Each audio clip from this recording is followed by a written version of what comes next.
Magandang araw po sa inyong lahat mga ka-confess.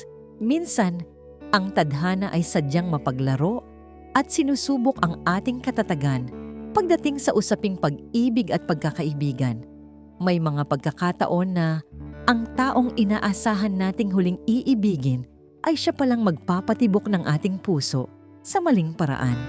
Sa kwentong ating tatalakayin ngayon, masisilip natin ang hirap ng pagpili sa pagitan ng katapatan sa kaibigan at ng bugso ng damdamin na tila hindi na kayang pigilan pa ng kahit anong katuwiran o prinsipyo sa buhay. Paalala lang po, ang lahat ng kwentong maririnig ninyo ay pawang katang-isip lamang at ginawa para magbigay aliw at aral. Anumang pagkakatulad sa tunay na tao o pangyayari ay hindi sinasadya. Simulan na natin ang kwento. Dear Ate J, itago mo na lamang ako sa pangalang Kira. Sa gitna ng mataong kalsada ng Legazpi City, Albay, hindi ko akalain na dito magsisimula ang isang masalimuot na kabanata ng aking buhay. Kasama ko noon ang aking matalik na kaibigan na si Lian, na kasalukuyang nagdadalamhati dahil sa sariwa pa nilang hiwalayan ng kanyang nobyong si Oliver.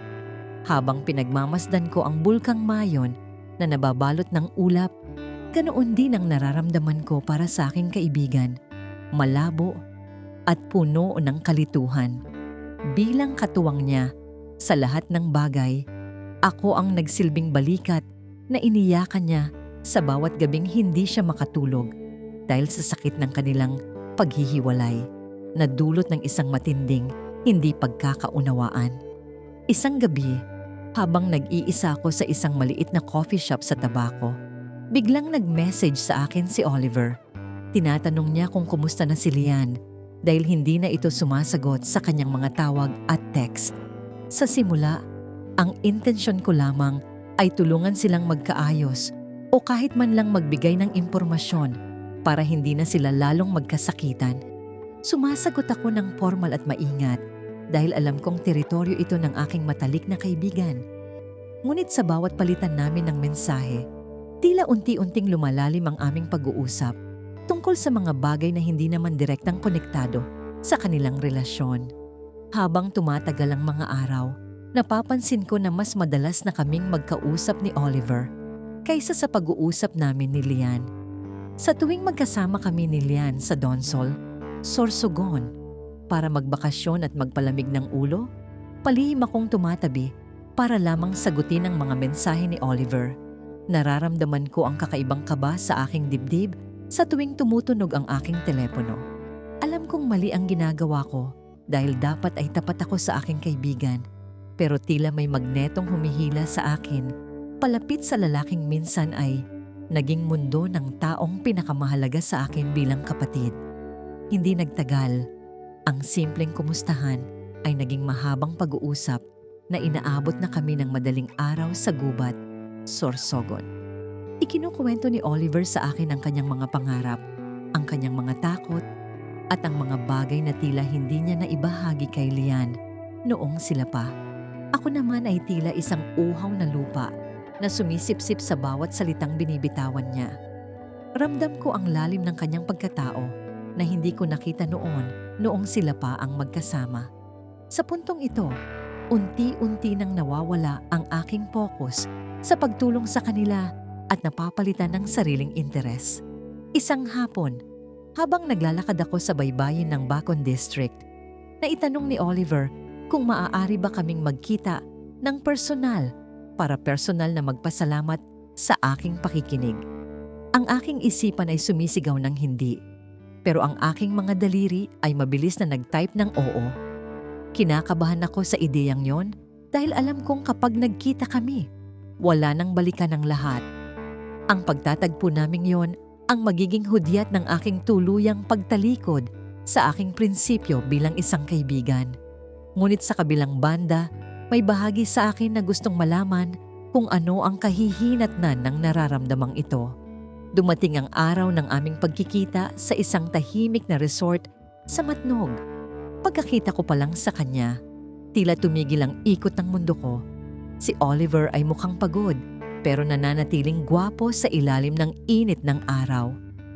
Nang magtama ang aming mga mata, alam ko na may nabuong kakaibang enerhiya sa pagitan naming dalawa. Hindi na ito tungkol kay Lian o sa nakaraan nila. Tungkol na ito sa aming dalawa at sa tensyong namumuo sa bawat segundo ng aming katahimikan habang pinagmamasdan ng asul na dagat na saksi sa aming unang lihim na pagtatagpo. Nagsimula kaming magkwentuhan tungkol sa aming mga paboritong lugar sa Bicol. Ibinahagi niya ang kanyang karanasan sa pag-akyat sa bundok Isarog, habang ako naman ay nagkwento tungkol sa aking pagkabata sa Iriga City. Napansin ko ang pagtitig niya sa akin na tila ba ngayon lang niya ako talaga nakita bilang isang babae at hindi lang bilang kaibigan ng kanyang ex. Ang bawat tawa at ngiti namin ay tila may kasamang bigat dahil alam naming pareho na itong ginagawa namin ay isang pagtataksil sa tiwalang ibinigay sa amin ng ibang tao na malapit sa amin. Bago matapos ang aming pagkikita, hinawakan ni Oliver ang aking kamay at sinabing, "Kira, salamat dahil nandyan ka." Ang simpleng hawak na yon ay nagpadaloy ng kuryente sa buong katawan ko na hindi ko naramdaman kahit kanino noon. Umuwi ako sa bahay namin sa kamalig na puno ng pagsisisi, pero kasabay nito ang isang matinding kaligayahan na hindi ko maipaliwanag. Alam kong nagsisimula na akong mahulog sa kanya at ang pagbagsak na ito ay tiyak na mag-iiwan ng malalim na sugat hindi lamang sa akin, kundi pati na rin sa pagkakaibigan namin ni Lian. Lumipas ang mga linggo at ang aming lihim na pagkikita ay naging madalas. Nagpupunta kami sa mga malalayong lugar tulad ng Daet, Camarines Norte para lamang makaiwas sa mga kakilala. Sa tuwing kasama ko si Oliver, nakakalimutan ko ang lahat ng ingay sa paligid. Ang aming mga pag-uusap ay naging mas malalim at mas emosyonal. Isang gabi, habang naglalakad kami sa Bagasbas Beach, bigla siyang tumigil at humarap sa akin. Sa ilalim ng liwanag ng buwan, ipinagtapat niya na ako na ang dahilan kung bakit siya nakakabangon sa bawat araw at hindi na ang alaala ni Lian. Hindi ko alam kung ano ang isasagot ko sa kanyang pagtatapat. Ang puso ko ay nagdiriwang, pero ang konsensya ko ay tila sinasampal ako ng katotohanan. Paano ko sasabihin kay Lian na ang lalaking iniyakan niya sa harap ko ay ang lalaking hinahalikan ko na ngayon sa dilim? Isang gabi sa Naga City, habang kumakain kami sa isang sikat na kainan, nakita namin ang pinsan ni Lian na si Paulo. Mabilis kaming umiwas at nagtago, pero ang takot na nararamdaman ko ay hindi na nawala. Ang bawat sandali ng aming pagsasama ay puno ng kaba. Habang lumalalim ang aming ugnayan, nagsimulang maghinala si Lian. Minsan, habang nasa pasakaw kami para sa isang munting selebrasyon, napansin niya ang pagbabago sa aking kilos. Madalas daw akong tulala at laging hawak ang aking cellphone. Kasama rin namin noon ang aming mga kaibigang sina Quentin at Ramon na tila nakakahalata rin sa aking pagkabalisa. Pinilit kong itanggi ang lahat at idinahilan na lamang ang trabaho. Pero ang totoo ay masakit na sa dibdib ang magpanggap na wala akong itinatago. Ang hirap tumingin sa mata ng kaibigan na alam mong dinadaya mo. Isang gabi, sa isang resort sa Sagnay, Camarines Sur, hindi na namin napigilan ang aming mga nararamdaman. Ang aming unang halik ay puno ng pagnanasa at pangungulila, pero kasabay nito ang lasa ng kasalanan. Ramdam ko ang init ng balat ni Oliver laban sa akin at ang mabilis na tibok ng kanyang puso. Sa sandaling iyon, tila nawala ang lahat ng aking mga prinsipyo sa buhay. Ang tanging mahalaga na lang ay ang presensya niya at ang pag-ibig na tila sumusupil sa lahat ng aking katuwiran. Alam kong ito na ang simula ng aking tuluyang pagkalunod. Pagkatapos ng gabing yon, mas lalong naging mahirap ang aming sitwasyon. Hindi na ako makatulog ng maayos dahil sa bawat pikit ng aking mga mata, mukha ni Lian ang aking nakikita. Minsan ay tinawagan ako ni Oliver mula sa pili, sinasabing hindi na niya kayang itago ang aming relasyon at gusto na niyang aminin ang lahat. Ngunit pinigilan ko siya dahil hindi ko pa kayang harapin ang galit at puot na tiyak na ibabato sa amin. Takot ako na mawala ang lahat. Ang aking kaibigan, ang aking reputasyon, at ang aking sariling dangal. Naging mailap ako sa aming mga kaibigan, kabilang na kina Lester at Marvin na laging nag-aanyaya ng inuman. Mas pinipili kong mapag-isa sa aming bahay sa Baaw para lamang makaiwas sa mga tanong na baka hindi ko masagot ng tama. Ang pag-ibig namin ni Oliver ay tila isang magandang panaginip na unti-unting nagiging bangungot dahil sa bigat ng lihim na aming dinadala. Tuwing gabi, umiiyak ako sa harap ng salamin. Tinatanong ang sarili kung bakit sa dinamirami ng lalaki sa mundo, ang ex pa ng best friend ko ang minahal ko. Isang araw, nagkaroon ng pagtitipon ng aming barkada sa Nabwa. Naroon kaming lahat, sina Lian, Oliver, Quentin, Ramon, at ako. Ang awkward ng pakiramdam dahil kailangang magpanggap ni Lian at Oliver na wala na silang nararamdaman sa isa't isa habang kailangan ko namang magpanggap na wala kaming namumuo ni Oliver. Sa tuwing magkakatama ang tingin namin ni Oliver, mabilis akong umiiwas para hindi mahalata ng iba. Ngunit tila may kakaibang tensyon sa hangin na tila anumang oras ay sasabog at ilalantad ang aming mga itinatagong lihim sa harap ng lahat. Sa gitna ng tawanan, biglang nagtanong si Lian sa akin kung may bago na ba akong idinidate. Tumigil ang mundo ko at naramdaman ko ang paglamig ng aking mga kamay. Tumingin ako kay Oliver na nakatitig din sa akin, naghihintay ng aking isasagot. Ang sagot ko ay isang pilit ng ngiti at iling, pero sa loob-loob ko ay gusto ko nang sumigaw at sabihin ang totoo. Ang pagtatagong ito ay unti-unti nang kumakain sa aking pagkatao at nagiging sanhi ng pagkakawatak-watak ng aking isipan sa pagitan ng pag-ibig at katapatan sa kaibigan.